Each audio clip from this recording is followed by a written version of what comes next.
ஆதி Bharathi serial சூப்பரான promo வந்திருக்கு. நம்ம அதை பற்றி தான் இந்த வீடியோக்குள்ளே நம்ம பார்க்க போகிறோம். நம்ம வீடியோக்குள்ளே போகிறதுமே நம்ம சேனலுக்கு யாரெல்லாம் சப்ஸ்கிரைப் பண்ணலாம் அவங்களாம் சப்ஸ்கிரைப் பண்ணிக்கிடுங்க.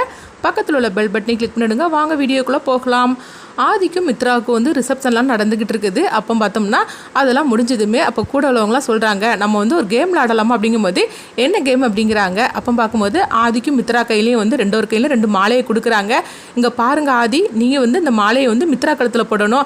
அதே மாதிரிக்கு மித்ரா நீ ஆதி கழுத்தில் அந்த மாலையை போடணும் அப்படின்னு சொல்லிட்டு 2 பேர்ட்டையும் மாலையை கொடுக்கவும் அப்போ மாலையை மித்ரா கையில் கொடுக்குறாங்க. நீ ஆதிட்ட ஆதி கழுத்தில் இந்த மாலையை போடணும் அப்படின்னு சொல்லவும் அப்போ மித்ரா ஆதி கழுத்தில் மாலை போடுறதுக்காக வராங்க. அப்போ ஆதி அங்கே இங்கேயுமா ஓடிட்டு இருக்கவும் ஒரு கட்டத்தில் பார்த்தோம்னா அவங்க மித்ரா மாலை தூக்கி வீசும்போது கரெக்டாக ஆதி கழுத்தில் விழுந்துருது.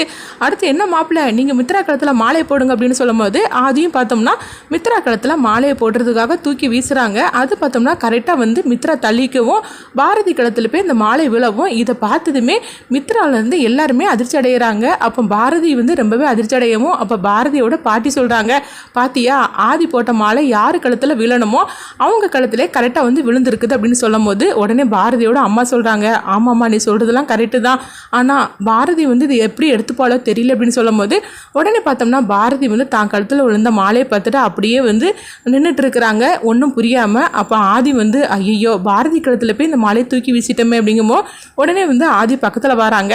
சாரி பாரதி, நான் மித்ரா கழுத்தில் தான் போடுறதுக்காக மாலையை வீசினேன், ஆனால் மித்ரா தள்ளதுனால தான் உங்கள் கழுத்தில் விழுந்துருச்சுது, என்னை தப்பாக எடுத்துக்காதீங்க அப்படிங்கும்போது பரவாயில்லைங்க அப்படிங்கிறாங்க. சுதாகர் இதெல்லாம் பார்த்துட்டு அவருக்கு ஒன்றும் புரியாமல் முடிச்சுட்டு இருக்கிறாங்க. இது நல்லதுக்கா கெட்டதுக்கானே புரியலன்னு சொல்லிட்டு அது மட்டும் இல்லாமல் அவங்க சாமியார் சொன்னதையும் நினச்சிக்கிட்டே இருக்கிறாங்க.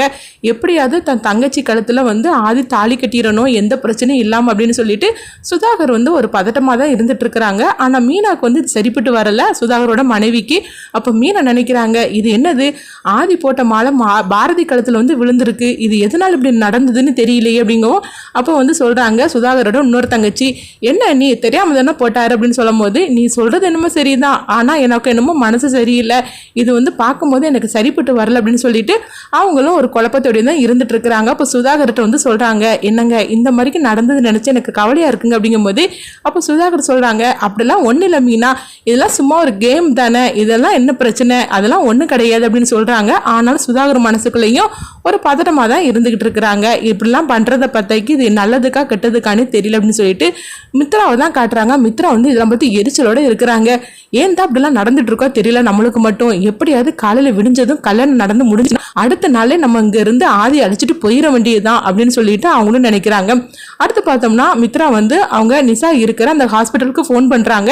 நிசா கண் முழிச்சிட்டாளா இல்லையான்னு சொல்லி கேட்கறதுக்காக. அப்போ ரிசப்ஷன்ல சொல்றாங்க, இல்ல மேடம் அவங்க கண் முழிக்கல, அப்படியே சுயநினைவு இல்லாம தான் இருக்கிறாங்க அப்படிங்கவும் சரி அவ கண் முழிச்சிட்டாக்கி அவளை வெளியே விட்டுறாதீங்க, எப்போ கண் முழிச்சாலும் சரிதான் எனக்கே ஃபோன் பண்ணுங்க அப்படிங்கவும் உடனே அவங்களும் சரி அப்படிங்கிறாங்க. அடுத்து பார்த்தோம்னா மார்க்கண்டையனை தான் காட்டுறாங்க. மார்க்குக்கு அதாவது ஆதியோட மனைவி பாரதிங்கிறது ஞாபகத்துக்கு வந்துடுது. ஞாபகத்துக்கு வந்ததுமே ஐயோ ஆதிக்கும் பாரதிக்கு தானே ஏற்கனவே கல்யாணம் நடந்திருக்கு, அது மட்டும் இல்லாமல் அவங்களுக்கு 2 குழந்தைங்களும் இருக்கிறாங்க, இந்த விஷயத்தை நம்ம எப்படியாவது சொல்லி ஆகணுமே, இதை நம்ம மறந்துடக்கூடாது அப்படின்னு சொல்லிட்டு இருக்கும்போது எங்கள் சீதா வராங்க. என்னங்க என்னாச்சு ரொம்ப பதட்டமாக இருக்கிறீங்களே, ஏதாவது பிரச்சனையா அப்படின்னு சொல்லி கேட்கும்போது உடனே மார்க் சொல்கிறாங்க, இங்கே பாரு சீதா, நான் ஒன்று சொல்கிறதுக்காக நான் ஆதி மாப்பிள்ளை கிட்ட நான் போயிட்டு இருந்தோம்ல, ஆனால் பக்கத்தில் வரும்போது நான் மறந்துடுதேன், அது இப்போ எனக்கு ஞாபகத்துக்கு வந்துருச்சு அப்படிங்கும்போது என்னங்க என்ன ஞாபகத்துக்கு வந்துச்சு மாப்பிள்ளையை பற்றி அப்படின்னு சொல்லி சீதா கேட்கும்போது இங்கே பாரு அந்த மாப்பிள்ளையே நிற்கிறானே ஆதி, அவனுக்கு ஏற்கனவே அவன் கல்யாணம் ஆனவன் அப்படிங்கிறாங்க. இது கட்டதுமே சீதா அதிர்ச்சி அடைகிறாங்க. என்னங்க சொல்கிறீங்க அப்படின்னு கேட்கும்போது ஆமாம் அது மட்டும் இல்லை அவனுடைய ஃபர்ஸ்ட் ஒய்ஃப் யாருன்னு தெரியுமா அப்படிங்கும்போது யாருங்க அப்படிங்கிறாங்க. அதுதான் பாரதி, நம்மளுக்கு ஸ்வீட்லாம் பண்ணி கொடுத்துட்டு இருந்தாங்களே கிச்சனில் வச்சு பாரதி, அவள் தான் ஃபர்ஸ்ட் ஒய்ஃப் அப்படிங்கிறாங்க. இது கட்டதுமே சீதா அதிர்ச்சி அடைகிறாங்க. என்னங்க நீங்கள் சொல்கிறதெல்லாம் உண்மை தானே, என்னால் நம்பவே முடியல அப்படிங்கும்போது அது மட்டுமா அவனுக்கு 2 குழந்தைங்க வேற இருக்குது, இவ்வளோத்தையும் மறைச்சிக்கிட்டு தான் அவன் 2வது கல்யாணம் பண்ணிக்கிடான் பொருளுக்கு, ஆனால் பாரதி எதுக்காக எதுவுமே சொல்லாமல் அமைதியாக இருந்துட்டு இருக்கிறா அப்படின்னு சீதா கேட்கவும் அதுதான் எனக்கு ஒன்றும் புரியல அப்படிங்கிறாங்க. உடனே பார்த்தோம்னா சீதா இந்த விஷயத்தை நம்ம இப்படியே விட்டுறக்கூடாதுங்க, நான் பாரதி கிட்ட போய் கேட்குறேன் அப்படிங்கும்போது சரி வா அப்படின்னு சொல்லிக்கிட்டு பார்த்தோம் பார்த்தோம்னா சீதாவும் மார்க்கும் போகிறாங்க. அப்போ பாரதியை தான் காட்டுறாங்க. பாரதி கிட்ட வந்து அவங்க மார்க்கும் சீதா வந்து தனியாக ரூமுக்கு வான்னு சொல்லி அழைச்சிட்டு போகவும் என்னாச்சு தெரியல அப்படின்னு சொல்லிட்டு பாரதியோட அம்மாவும் கூடயே போகிறாங்க. உடனே பார்த்தோம்னா பாரதி கேட்குறாங்க, என்னங்க என்னாச்சு அப்படின்னு சொல்லி கேட்கும்போது, ஏதாவது பிரச்சனையா, இவர் ஏதாவது மறந்துட்டாரா அப்படின்னு பாரதி கேட்கவும், அவர் ஒன்றும் மறக்கல, ஆனால் நீ தான் மறைச்சிட்டு அப்படின்னு சீதா சொல்லவும், நீங்கள் என்ன சொல்கிறீங்க எனக்கு ஒன்றும் புரியல அப்படிங்கும்போது, ஆமாம் உன்னுடைய புருஷன் யார் எனக்கு சொல்லு அப்படிங்கிறாங்க. இது கிட்டதுமே பாரதியும் அவங்க அம்மாவும் அதிர்ச்சி அடைகிறாங்க. அப்போ பாரதி சொல்கிறாங்க, அதுதான் எங்கள் ரெண்டோரும் வந்து டைவர்ஸ் ஆகி பிரிஞ்சுட்டோன்னு சொன்னோம்ல அப்படிங்கும்போது, சரிதான் உன்னுடைய கணவர் யாருன்னு சொல்லு அப்படிங்கும்போது, அதெல்லாம் வந்து அவர் சொல்ல முடியாது அப்படின்னு சொல்லவும், உடனே பார்த்தோம்னா சீதா வந்து சொல்கிறாங்க, அங்கே கல்யாண குளத்தில் மாப்பிள்ளை நிற்காருல அதுதானே உன்னுடைய மாப்பிள்ளை அப்படின்னு சொல்லவும், இது கிட்டதுமே பாரதி அதிர்ச்சி அடைகிறாங்க.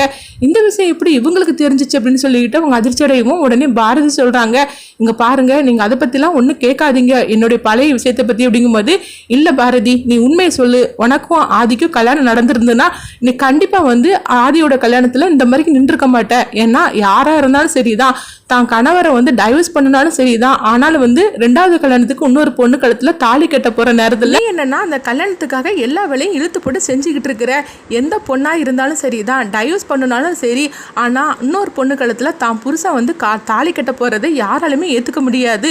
ஆனால் நீ என்னென்னா எல்லா வேலையும் இழுத்து போட்டு செஞ்சுக்கிட்டு இருக்கிறிய, அதுதான் எனக்கு குழப்பமாக இருக்குது, உண்மையை சொல்லு. ஆனால் ஆதி உங்ககிட்ட பேசிகிட்டு இருக்கானே தவிர ஆதியும் வந்து உன்னை வந்து மனைவியாக அவனும் சொன்ன மாதிரிக்கு தெரியல, என்னதான் நடந்துட்டு இருக்கு அப்படின்னு சொல்லவும், உடனே பாரதியோட அம்மா வந்து பாரதியை பார்த்துட்டு இருக்கும்போது, அம்மா நீங்களாவது சொல்லுங்கம்மா அப்படின்னு மார்க்கும் சீதாவும் கேட்கவும், அப்போ பாரதியோட அம்மா வந்து எல்லா விஷயத்தையும் சொல்கிறாங்க. ஆமாம்மா நீங்கள் சொல்கிறதெல்லாம் கரெக்டு தான், 5 வருஷத்துக்கு முன்னாடி இவங்க 2 பேரும் பிரிஞ்சுட்டாங்க. உண்மையை சொல்ல பண்ணாக்கி இப்போ ஆதிக்கு பாரதியை யாருன்னே தெரியாது, தன்னுடைய குழந்தைங்களும் யாருன்னே தெரியாது அப்படின்னு சொல்லவும், இது கிட்டதுமே சீதா அதிர்ச்சி அடைகிறாங்க. நீங்கள் என்னம்மா சொல்கிறீங்க, எனக்கு ஒரே குழப்பமாக இருக்குது அப்படிங்கும்போது, ஆதி பழச எல்லாத்தையும் மறந்துட்டான் அப்படிங்கிறாங்க. இப்படி சொன்னதுமே அவங்க அதிர்ச்சி அடைகிறாங்க. அடுத்ததான் என்ன நடக்குன்னு சொல்லி வெயிட் பண்ணி பார்க்கலாம்.